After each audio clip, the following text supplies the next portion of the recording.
अस्सलाम वालेकुम स्टूडेंट्स, आज हम करेंगे MA1 के सब्जेक्ट का ACCA के ऑफिशियल स्टडी हब का चैप्टर नंबर 25 जिसका नाम है analysing the performances.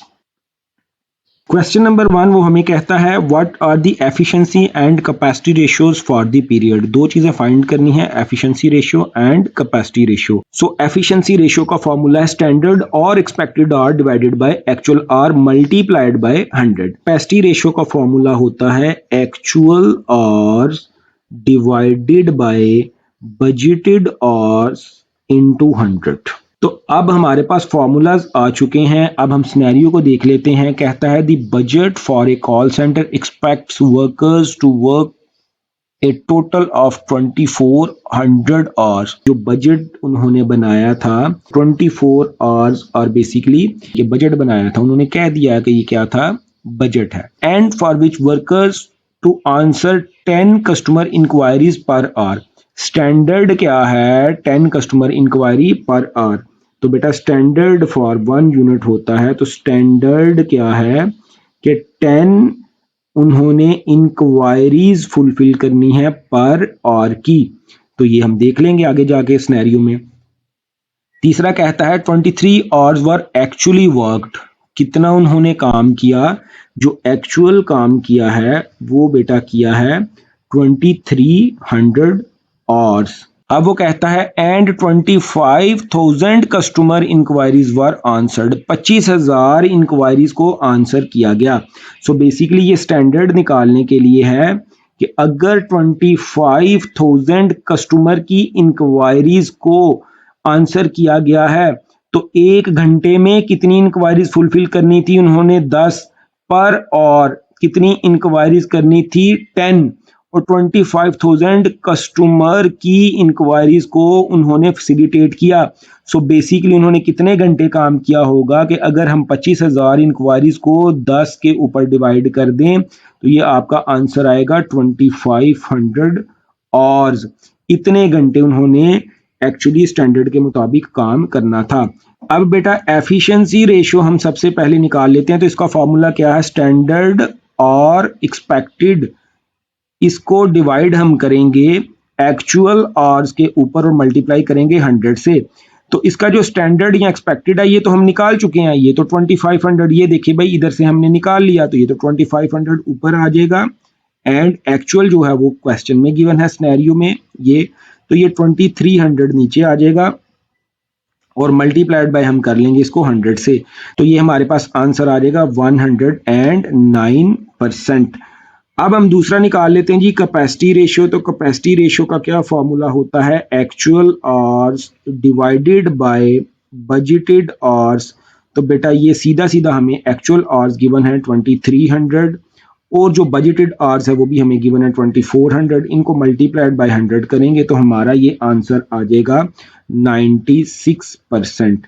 So option number 1 is the right answer, जिसमें एफिशिएंसी 109% आ रही है एंड कैपेसिटी 96% आ रही है। Question number 2, what will be the effect on current and quick ratio.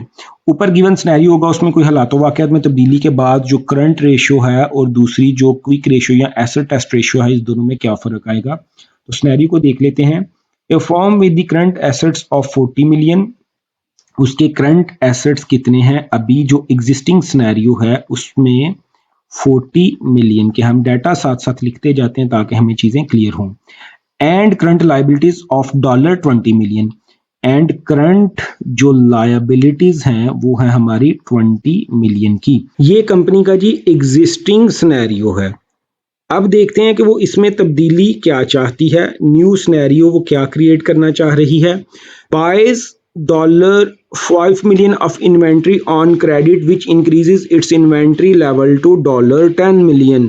तो इससे बेटा हमें ये पता चला कि कंपनी $5 million की new inventory on credit purchase करना चाहेगी।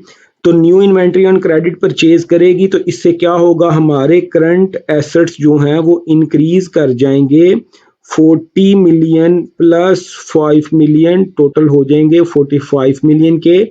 एंड जो हमारी करंट लायबिलिटीज हैं ये भी हमारी इंक्रीज कर जाएंगी 20 मिलियन प्लस 5 मिलियन से 25 मिलियन के ऊपर। एक ऑप्शन वो हमें आगे बता रहा है कि which increases its inventory level to 10 million, यानी कि ये जो 5 मिलियन की हमने इन्वेंट्री बाय अगर की है तो इससे हमारी जो इन्वेंट्री है वो 10 मिलियन पे पहुंच जाएगी, यानी कि एग्जिस्टिंग करंट एसेट्स में से हमारी जो है 5 मिलियन की वो इन्वेंट्री है जो कि आपके क्विक रेशियो या एसिड टेस्ट रेशियो की कैलकुलेशन में काम आएगी।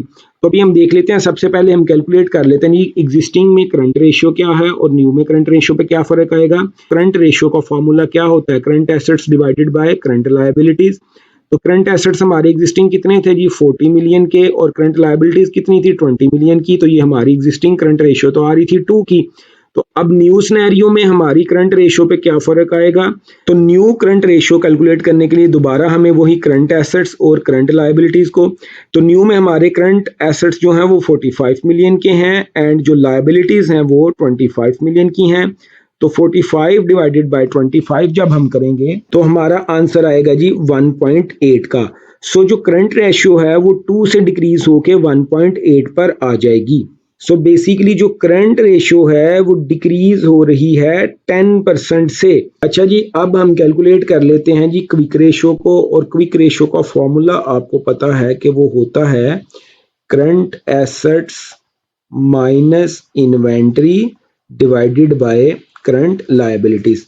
तो एग्जिस्टिंग सिनेरियो में हमारे पास करंट एसेट्स थे 40 मिलियन के और इसमें से 5 मिलियन की इन्वेंट्री थी, क्योंकि उसने इधर मेंशन किया कि of inventory on credit which increases its inventory level to 10 million which increases, यानी कि 5 मिलियन की अगर हम इन्वेंट्री खरीद रहे हैं तो इन्वेंट्री इंक्रीज हो जाती है 10 मिलियन पे।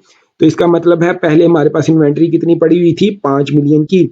तो टोटल एग्जिस्टिंग करंट एसेट्स जो थे 40 मिलियन के, उसमें से हम 5 मिलियन की इन्वेंट्री को माइनस कर रहे हैं डिवाइडेड बाय तब करंट लायबिलिटीज कितनी थी 20 मिलियन की। तो भाई ये 35 को अगर आप 20 पर डिवाइड करेंगे तो आपके पास आंसर आएगा 1.75। तो न्यू में हमारे जो करंट एसेट्स हैं वो टोटल हो गए हैं 45 मिलियन के और इन्वेंट्री हमारी अब होगी है इंक्रीज करके 10 मिलियन की डिवाइडेड बाय करंट लायबिलिटीज हमारी होगी हैं 25 की। तो इसका आंसर आता है 1.4। तो बेसिकली जो क्विक या एसेट टेस्ट रेशियो है वो 1.75 से डिक्रीज होकर 1.5 बन जाती है। इसका मतलब ये है कि क्विक रेशियो भी डिक्रीज हो रही है 20% से। करंट रेशियो जो है वो डिक्रीज होगी 10% से एंड जो क्विक रेशियो है वो डिक्रीज होगी 20% से। सो option number D is the right answer. Question number 3 में वो कहता है विच of the following is the best definition of return on capital employed. Profit जो है हमारा किससे पहले, टैक्स एंड इंटरेस्ट से पहले, profit before tax and interest से पहले जो होता है इसको हम डिवाइड करते हैं इक्विटी और नॉन करंट लायबिलिटीज को प्लस करके। Equity plus non current liabilities पे जो हम डिवाइड करते हैं मल्टीप्लाइड बाय 100 करते हैं तो ये हमारा क्या आ जाता है रिटर्न ऑन कैपिटल एम्प्लॉयड। ये जो इसका एग्जैक्ट फॉर्मूला है कि भाई हमारी कंपनी ने जितना भी प्रॉफिट कमाया टैक्स और इंटरेस्ट को निकाल के divided by equity plus non current liabilities जो कि लॉन्ग टर्म लायबिलिटीज है multiplied by 100। So option number B is the right answer, profit before interest and tax divided by total equity plus non current liabilities into 100। ये इसका ज्यादा suitable, ज्यादा सही definition होगी। Question number 4, which of the following are suitable measures of performance at strategic level. Strategic level पर performance को मापने के, मेजर करने के सूटेबल मेजर्स कौन से हैं। नंबर 1 रिटर्न ऑन इन्वेस्टमेंट, जी बिल्कुल सही है। कितना इन्वेस्टमेंट की जानी है और उस पर कितना रिटर्न मिलेगा ये किस लेवल पर डिसाइड किया जाता है, स्ट्रेटेजिक लेवल पर। नंबर 2 मार्केट शेयर, जी हमारा मार्केट शेयर कितना होगा ये किस लेवल पर डिसाइड किया जाता है, स्ट्रेटेजिक लेवल पर, बिल्कुल सही है। Number 3 number of customer complaints, भाई नंबर ऑफ कस्टमर कंप्लेंट्स की जो मेजरमेंट है ये नॉर्मली टैक्टिकल लेवल पर डिस्कस की जाती है या ऑपरेशनल लेवल पर, ये स्ट्रेटेजिक लेवल पर नहीं होती। सो option number A is the right answer. I am hopeful बेटा आपको समझ आ रही है। किसी किस्म की कोई प्रॉब्लम हो आप मेरे साथ व्हाट्सएप पर डिस्कस कर सकते हैं। 0303686495 इज माय कॉन्टैक्ट नंबर। अगर आप पाकिस्तान से बाहर से हैं तो +92 या 092 लाजमी डायल कीजिएगा। टिल नेक्स्ट लेक्चर, अल्लाह निगहबान।